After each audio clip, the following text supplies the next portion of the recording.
औरत को एक दिन अचानक ये एहसास हुआ कि जब भी उसकी बेस्ट फ्रेंड उसके घर आती थी, उसकी बेटी कुछ ज्यादा ही खुश हो जाती थी। उसका पति भी बड़े प्यार से उसे वेलकम करता था, जैसे वो दोनों ही उसकी असली फैमिली हो। लेकिन औरत को इस सब से कोई फर्क नहीं पड़ा। उसने तो उल्टा अपने पति से कहा कि वो बेस्ट फ्रेंड के साथ कमरे में जाकर कपड़े ट्राई करवाए, क्योंकि उसे पहले से सब कुछ पता था कि उसका पति और बेस्ट फ्रेंड दोनों का अफेयर चल रहा है। यहाँ तक कि जिस बेटी को उसने इतने सालों से पाला था, वो भी उन्हीं दोनों की औलाद थी। उनकी पूरी प्लानिंग थी कि लड़की बड़ी होकर औरत की सारी प्रॉपर्टी संभाले। पति और बेस्ट फ्रेंड को लगा कि उन्होंने सब बहुत अच्छे से छुपा रखा है, लेकिन उन्हें ये नहीं पता था कि जिस दिन औरत को सच पता चला, उसी दिन से उसने अपनी बदले की चालें बिछानी शुरू कर दी थी। अगले कई सालों तक औरत एक आदर्श बीवी और प्यारी मां का रोल प्ले करती रही। उसने बेटी को बहुत प्यार दिया, यहाँ तक कि जब भी उसे पति और बेस्ट फ्रेंड के बीच क्लोजनेस दिखती, वो अनदेखा कर देती, बस इस इंतजार में कि कब ये दोनों उसकी फंसाई हुई जाल में पूरी तरह फंस जाए। समय गुजरता गया और 10 साल बीत गए। बेस्ट फ्रेंड के ज्यादा लाड प्यार की वजह से बेटी बिगड़ गई, एकदम बदतमीज और बिगड़ी हुई लड़की बन गई। लेकिन औरत ने सिर्फ एक ठंडी सी मुस्कान दी। जब बेस्ट फ्रेंड ने बेटी की रिपोर्ट कार्ड देखा तो वो डर गई, लेकिन फिर उसे याद आया, ये तो उसकी अपनी बेटी है जो एक दिन सब कुछ संभालेगी। ये सोचकर उसने औरत से पूछा कि अब आगे क्या करना है। औरत ने कहा कि वो अब बेटी को बाहर पढ़ाई के लिए भेजेगी और जब वो लौटेगी तो कंपनी उसे दे देगी। ये सुनकर बेस्ट फ्रेंड और पति बहुत एक्साइटेड हो गए। उन्हें लगा अब उनकी सालों की मेहनत रंग ला रही है। जब बेटी पढ़ाई के लिए बाहर चली गई तो बेस्ट फ्रेंड ने घर आना बंद कर दिया और पति भी अब रोज देर रात घर लौटने लगा। दोनों को बस अब बेटी के लौटने का बेसब्री से इंतजार था, ताकि उनकी जीत पक्की हो सके। लेकिन उन्हें नहीं पता था कि औरत अब इस बिल्ली चूहे के खेल से बोर हो चुकी है। अब बस उसके आखिरी चाल चलने का टाइम आ चुका है। 3 साल बाद जब बेटी विदेश में पढ़ाई करके वापस लौटी तो औरत और उसका पति एयरपोर्ट पर उसे लेने जल्दी पहुंच गए। लेकिन जैसे ही बेटी आई, वो सीधा जाकर बेस्ट फ्रेंड के गले लग गई और साइड में खड़ी मां को पूरी तरह इग्नोर कर दिया। मगर औरत को इससे कोई फर्क नहीं पड़ा। उसने शांत मन से बेटी को कंपनी ले जाकर एक प्रेस कॉन्फ्रेंस रखी,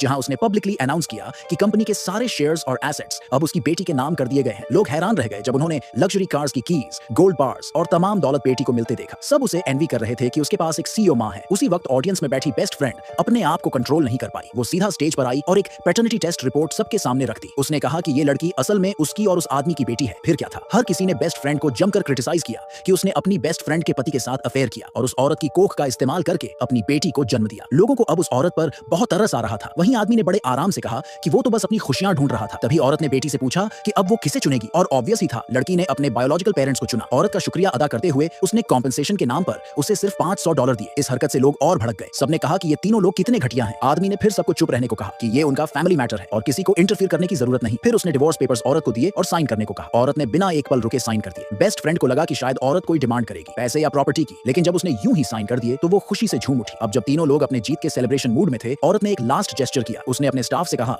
कि बेटी के लिए एक गिफ्ट लाया जाए। हालांकि वो उसकी बायोलॉजिकल बेटी नहीं थी, लेकिन वो अब कंपनी की वारिस थी। इसलिए औरत ने उसे ज़ू फैमिली की हेयरलूम जेड रिंग दी और बोली, हमारी इस छोटी सी फैमिली को खुश रहना चाहिए। ये देखकर लोग सोचने लगे कि औरत तो बेवकूफ निकली, लेकिन कुछ लोगों ने नोट किया कि शायद ये सब एक ट्रैप था। एक रिपोर्टर ने पूछ लिया, क्या आपने जानबूझकर इन तीनों को फंसाने का प्लान बनाया था? औरत कुछ नहीं बोली, बस चुपचाप प्रेस कॉन्फ्रेंस से बाहर चली गई, क्योंकि उसके दिल में असली खेल तो अब शुरू हुआ था।